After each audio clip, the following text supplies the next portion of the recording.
Alright, thanks for viewing our 2017 SS Commodore we have here. This one's a 2017, travelled under 90,000 Ks. This one here is the next highway patrol out of New South Wales, which are becoming extremely rare as there's not many left. We have 3 available. This one here is the LS3 6.2 V8 projector headlights, front parking sensors, and is in excellent condition.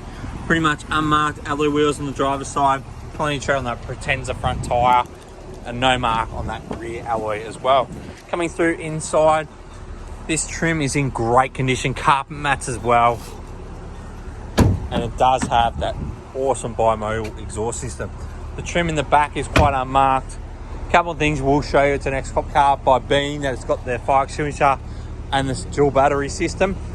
But overall, I think this might have been an unmarked vehicle or a sergeant's car because it is in really good condition.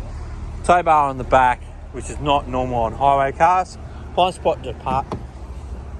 And it does only have 80,000 Ks, 89,000. Full history, climate control, reverse camera, and as you can see, even through the trim, it's in great condition.